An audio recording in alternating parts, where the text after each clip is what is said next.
Nous aimons croire que nous sommes des êtres rationnels, guidant nos vies selon la logique et la délibération. Or, Robert Greene, dans son ouvrage Les lois de la nature humaine, démontre dès le premier chapitre que cette croyance est illusoire.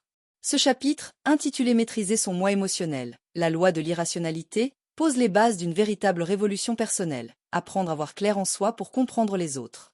Greene soutient que notre irrationalité est innée, issue de millions d'années d'évolution, mais qu'elle peut être contrôlée si nous faisons l'effort de la connaître. Pour ce faire, il nous faut identifier les facteurs internes, biais, instincts, réflexes conditionnés, et externes, influences sociales, environnementales, qui orientent nos choix sans même que nous en ayons conscience. La rationalité ne serait donc pas un état naturel, mais une conquête exigeante, une discipline de l'esprit. Cette démarche introspective vise à remplacer l'impulsion par la réflexion, à substituer la réactivité émotionnelle par une lucidité active. Loin d'être un simple exercice intellectuel, cette quête de rationalité constitue selon Greene un levier de transformation personnelle et collective. Elle nous libère des automatismes mentaux qui sabotent nos projets, nos relations et nos décisions.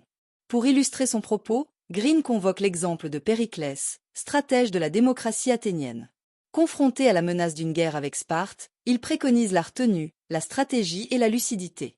Il incarne la rationalité politique, l'antidote à la passion populaire. Sa vision long-termiste contraste avec l'agitation émotionnelle de ses contemporains, prompt à céder à la peur, à l'orgueil ou à la colère. Durant son mandat, Périclès fit preuve d'une maîtrise exceptionnelle de ses émotions. Plutôt que d'agir sous la pression populaire, il choisissait de se retirer, de réfléchir longuement, pesant les conséquences de chaque décision. Ainsi, face aux provocations spartiates, il proposa une stratégie défensive innovante, refusant le combat terrestre direct. Cette approche, fondée sur la patience et la logique, permit à Athènes de conserver ses forces et d'éviter les pièges de la guerre impulsive. Après la mort de Périclès, cependant, les Athéniens sombrèrent rapidement dans l'irrationalité collective. Aveuglés par la soif de vengeance et de conquête, ils lancèrent une expédition désastreuse en Sicile, qui signa le déclin de leur empire. Cette chute illustre selon Greene une vérité universelle. Sans leadership rationnel, les masses succombent aux émotions les plus destructrices. La démocratie athénienne florissante sous la raison s'effondra dans le tumulte des passions incontrôlées. L'exemple de Périclès devient ainsi emblématique. Il incarne l'archétype du dirigeant éclairé, capable de canaliser ses émotions pour gouverner avec sagesse. Il montre aussi combien la rationalité est fragile si elle n'est pas continuellement cultivée et incarnée. Greene s'appuie sur les avancées en neurosciences pour démontrer que notre cerveau est structuré de manière à favoriser les réactions émotionnelles spontanées. En effet, notre système limbique, siège des émotions, est plus ancien dans l'évolution que notre cortex préfrontal, responsable des fonctions cognitives supérieures. Cette architecture cérébrale signifie que les émotions précèdent souvent la pensée rationnelle.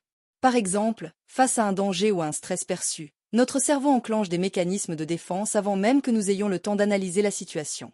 Cette réactivité était cruciale pour nos ancêtres confrontés à des prédateurs ou à des dangers immédiats. Cependant, dans nos sociétés modernes, cette réactivité émotionnelle peut devenir un handicap lorsqu'elle nous empêche de réfléchir sereinement ou nous pousse à des jugements hâtifs. L'irrationalité contemporaine prend souvent la forme de biais cognitifs, c'est-à-dire des déformations systématiques de notre raisonnement. Robert Greene en identifie plusieurs parmi les plus répandus.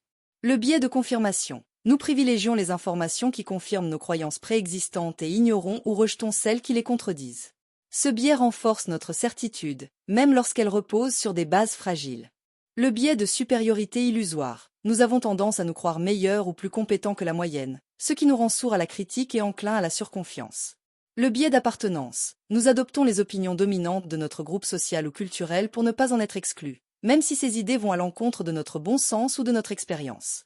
Ces biais forment un filtre qui déforme notre perception du réel et nous enferment dans des schémas mentaux rigides. Ils expliquent pourquoi tant d'individus, même éduqués, prennent des décisions contre-productives ou adoptent des attitudes irrationnelles en société ou en politique. Contrairement à une idée reçue, la rationalité n'est pas un don ou une disposition naturelle, c'est une discipline, une habitude de l'esprit qu'il faut développer avec rigueur. Greene invite à considérer la rationalité comme une posture active. Il ne s'agit pas de supprimer les émotions, mais de les comprendre, de les apprivoiser pour ne plus en être les esclaves. Le premier pas vers cette rationalité est l'auto-observation. Identifier les déclencheurs émotionnels, reconnaître les situations où nos décisions sont dictées par la peur, la colère ou l'orgueil, permet peu à peu de gagner en lucidité. Ensuite vient le travail de mise à distance, apprendre à différer ses réactions, à interroger ses pensées automatiques, à accepter la complexité du réel. Enfin, Greene insiste sur l'importance d'un idéal personnel, comme celui que représentait pour lui la déesse Athéna, la sagesse incarnée, la clarté d'esprit alliée au sens pratique. En se fixant une telle figure d'excellence, on cultive un modèle intérieur de rationalité capable de guider nos actions même dans les moments de crise. La première étape vers la maîtrise de soi consiste à développer une conscience fine de ses propres émotions. Cela implique d'apprendre à les identifier, à les nommer, à comprendre leur origine. Green recommande de tenir un journal émotionnel où l'on note les épisodes marquants de la journée, situations de stress, conflits, réussites, échecs et les émotions qui en ont découlé. Cette pratique régulière permet de cartographier notre monde intérieur et de repérer les schémas récurrents. Par exemple, si l'on se rend compte qu'un certain type de remarque provoque systématiquement une irritation, cela devient un signal d'alerte. Il y a là un point sensible à explorer. L'un des conseils essentiels de Green est de ne jamais réagir à chaud. Une émotion n'est pas un ordre. Il faut introduire un délai entre la stimulation émotionnelle et la réponse comportementale. Cette pause peut être de quelques secondes, minutes ou heures, mais elle permet de refroidir l'impulsion première et d'envisager d'autres options. Dans des contextes professionnels ou familiaux, cette stratégie évite nombre de conflits inutiles. Par exemple, face à une critique perçue comme injuste, la réaction instinctive serait de se défendre ou d'attaquer. En prenant du recul, on peut choisir une réponse plus stratégique, poser une question, reformuler, différer la discussion. Green invite également à modifier notre rapport aux autres. Trop souvent, nous projetons sur eux nos propres désirs, peurs ou frustrations. En apprenant à observer les comportements humains comme des phénomènes naturels, sans surinterprétation morale, nous gagnons en sérénité. Ainsi, au lieu de s'emporter face à une personne agressive, on peut se dire « cette personne est probablement en souffrance ou sous pression ». Cela ne signifie pas tout accepter, mais simplement ne pas ajouter notre propre feu émotionnel à celui de l'autre. Les émotions ne sont pas nos ennemis. Elles peuvent bien diriger, devenir des sources d'énergie puissantes. La colère, par exemple, peut nourrir la détermination face à une injustice. La peur peut nous pousser à la préparation et à la prudence. L'enthousiasme peut stimuler la créativité et l'engagement. La clé est de ne pas se laisser dominer par l'émotion brute, mais de la canaliser dans une action consciente et constructive. Green parle ici de l'art du cavalier et du cheval. La raison n'élimine pas la force du cheval, elle la guide. Une autre technique évoquée par Green est la visualisation anticipée des situations émotionnellement sensibles. En s'imaginant à l'avance dans une scène conflictuelle, par exemple une réunion tendue ou une négociation difficile, on peut se préparer mentalement à garder son calme, à écouter activement, à poser les bonnes questions.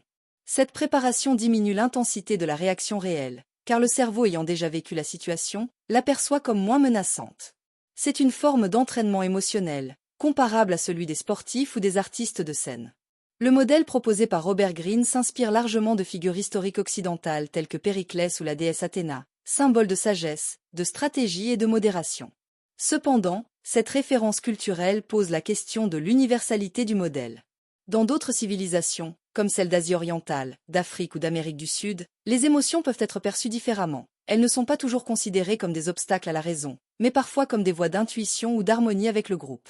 Ainsi, dans les philosophies orientales comme le taoïsme ou le bouddhisme, la recherche de l'équilibre émotionnel ne passe pas uniquement par le contrôle rationnel, mais par l'acceptation fluide de ce qui est. Cela invite à relativiser le modèle grec rationnel présenté par Green, en reconnaissant qu'il existe d'autres formes de sagesse émotionnelle, peut-être moins analytiques mais tout aussi efficaces. Green insiste sur les dangers des émotions non contrôlées, mais certains courants de psychologie contemporaine comme la psychologie humaniste ou la psychologie positive valorisent le rôle des émotions dans le développement personnel. L'émotion, loin d'être uniquement un biais ou une menace, peut aussi être un signal précieux. Elle nous informe de nos besoins, de nos valeurs, de nos limites. La colère face à une injustice peut nourrir un engagement civique. La tristesse peut ouvrir à l'empathie. La peur peut être un signal utile de prudence ou de protection. Vouloir rationaliser ou canaliser à l'extrême les émotions pourrait conduire à une forme de répression, voire à une perte d'authenticité. Une critique juste du modèle de Green consiste donc à nuancer son approche en réhabilitant le rôle constructif des émotions. La figure de l'homme ou de la femme parfaitement rationnelle que décrit Green correspond à un idéal presque stoïcien, exigeant une grande discipline de soi, une vigilance constante, une capacité d'analyse permanente. Or, dans la réalité quotidienne, peu d'individus disposent du temps, des ressources ou de l'environnement propice pour mettre en œuvre un tel programme de maîtrise émotionnelle. La charge mentale, la fatigue, les pressions sociales, les urgences professionnelles, les inégalités éducatives sont autant d'obstacles concrets à la mise en pratique du modèle proposé. Il serait donc pertinent d'adapter les préconisations de Green à une pluralité de contextes et de profils, en reconnaissant que la rationalité absolue n'est pas toujours possible, ni même souhaitable dans toutes les situations. À l'issue de cette analyse du premier chapitre de Les lois de la nature humaine, il apparaît clairement que Robert Greene ne se contente pas d'un simple diagnostic de l'irrationalité humaine, il propose une véritable éthique de la conscience émotionnelle. Il nous met en garde contre la puissance silencieuse de nos émotions et la manière dont elles orientent insidieusement nos choix, nos paroles, nos réactions. Son invitation à maîtriser notre moi émotionnel n'est pas un appel au reniement de nos affects, mais un encouragement à les comprendre, à les canaliser et à les mettre au service de notre raison. Il s'agit de transformer une fragilité en force, une impulsion en stratégie, une réaction en décision. Ce message prend une résonance toute particulière dans notre contexte contemporain.